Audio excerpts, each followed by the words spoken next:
Pope Francis காலமான நிலையில் அடுத்த போப்பை தேர்ந்தெடுக்க எவ்வளவு நாட்கள் ஆகும், அதற்கான நடைமுறைகள் என்னென்ன என்பது குறித்த ஒரு செய்தி தொகுப்பை தற்போது பார்க்கலாம். கத்தோலிக்க திருச்சபைகளின் உலகளாவிய தலைவரான போப் பிரான்சிஸ் உடல்நலக் குறைவால் காலமானார். அவரது விருப்பப்படி எளிமையான முறையில் இறுதிச் சடங்குகள் நடைபெற உள்ளன. போப் பிரான்சிஸின் இறுதிச் சடங்குகள் முடிந்த பிறகு அடுத்த போப்பை தேர்ந்தெடுப்பதற்கான நடைமுறைகள் தொடங்கும். புதிய போப்பை காலேஜ் ஆஃப் கார்டினல்ஸ் என்று அழைக்கப்படும் கார்டினல்களே தேர்ந்தெடுக்கின்றனர். பதவியில் உள்ள போப் இறந்து புதிய போப் தேர்ந்தெடுக்கப்படும் வரை கார்டினல்களே கத்தோலிக்க திருச்சபைகளை வழிநடத்துகின்றனர். தற்போது உள்ள கார்டினல்கள் அனைவருமே மறைந்த போப் பிரான்சிஸால் நியமிக்கப்பட்டவர்கள். போப்பிற்கான தேர்தலில் 80 வயதுக்கு மேற்பட்ட கார்டினல்களுக்கு வாக்களிக்க அனுமதியில்லை. தற்போது உள்ள 252 கார்டினல்களில் 138 பேர் மட்டுமே வாக்களிக்க தகுதி கொண்டவர்கள். 80 வயதுக்கு மேற்பட்ட மற்ற கார்டினல்கள் புதிய போப் தேர்வு குறித்த விவாதத்தில் பங்கேற்க முடியும். போப் இறந்த 15 முதல் 20 நாட்களுக்குள் புதிய போப்பை தேர்வு செய்வதற்காக உலகம் முழுவதும் உள்ள கார்டினல்கள் கத்தோலிக்க திருச்சபைகளின் தலைமையிடமான வாட்டிகனில் உள்ள வரலாற்று சிறப்பு வாய்ந்த சிஸ்டைன் தேவாலயத்தில் ஒன்று கூடுவர்.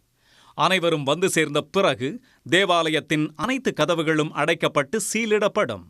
கதவுகள் மூடப்பட்ட பின்னர் புதிய போப்பை தேர்ந்தெடுக்கும் வரை அவசர மருத்துவ தேவைகளை தவிர வேறு எந்த காரணங்களுக்காகவும் கார்டினல்கள் வெளியே செல்ல அனுமதிக்கப்பட மாட்டார்கள். செல்போன்கள், வானொலி, தொலைக்காட்சி உள்ளிட்ட சாதனங்களுக்கும் உள்ளே அனுமதியில்லை. இதன் பிறகு ரகசிய முறையில் வாக்கெடுப்பு தொடங்கும். நான் போப்பை தேர்ந்தெடுக்கிறேன் என்ற வாசகம் அடங்கிய காகித தாளில் தாங்கள் தேர்ந்தெடுப்பவரின் பெயரை கார்டினல்கள் எழுதுவார்கள். இதன் பிறகு அனைத்து வாக்குச்சீட்டுகளும் எண்ணப்படும். எண்ணப்பட்ட பிறகு அந்த வாக்குச்சீட்டுகள் அனைத்தும் ஒரு நூலில் கோர்க்கப்பட்டு அதில் உள்ள தகவல்கள் யாருக்கும் தெரியாத வண்ணம் தீயில் எரிக்கப்பட்டுவிடும். ஒருவர் போப்பாக தேர்ந்தெடுக்கப்பட 2/3 பங்கு வாக்குகளை பெற்றிருக்க வேண்டும். ஒருவேளை யாரும் பெரும்பான்மை பெறாவிட்டால் மீண்டும் தேர்தல் நடைபெறும். இந்த நடைமுறை நாட்கணக்கிலும் வாரக்கணக்கிலும் கூட தொடரும்.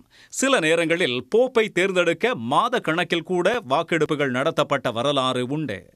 2/3 பங்கு ஆதரவுடன் ஒருவர் தேர்ந்தெடுக்கப்பட்டவுடன் அவரிடம் தங்களுக்கு போப்பாக விருப்பம் இருக்கிறதா என்று கேட்கப்படும். அவர் மறுத்துவிட்டால் அனைத்து நடைமுறைகளும் மீண்டும் மேற்கொள்ளப்படும். தேவாலயத்தின் அனைத்து கதவுகளும் அடைக்கப்படுவதால் உள்ளே நடப்பதை தெரிந்து கொள்வதற்கான ஒரே வாய்ப்பு அங்குள்ள புகைப்போக்கி மட்டுமே. போப் தேர்ந்தெடுக்கப்பட்டால் புகைப்போக்கி வழியாக வெள்ளை புகை வரும். இல்லை என்றால் கருப்பு நிறத்தில் புகை வெளியேற்றப்படும். இதை வைத்தே வெளியே இருப்பவர்கள் முடிவுகளை தெரிந்து கொள்வார்கள். புதிய போப் தேர்வானவுடன் அடுத்த 1 மணி நேரத்திற்குள் புனித பீட்டர் சதுக்கத்தை நோக்கி உள்ள பால்கனியில் அவர் வந்து நிற்பார்.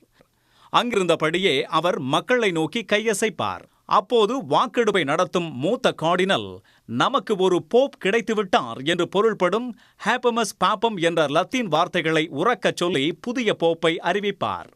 இதன் பின் போப்பிற்கு அவர் விருப்பப்படும் பெயர் வைக்கப்படும். பொதுவாக போப்பாக தேர்ந்தெடுக்கப்படும் யாரும் சொந்த பெயரை வைத்துக் கொள்வது இல்லை என்பது குறிப்பிடத்தக்கது. உடனுக்குடன் செய்திகளை தெரிந்து கொள்ள சன் நியூஸ் பெல் ஐகானை கிளிக் பண்ணுங்க.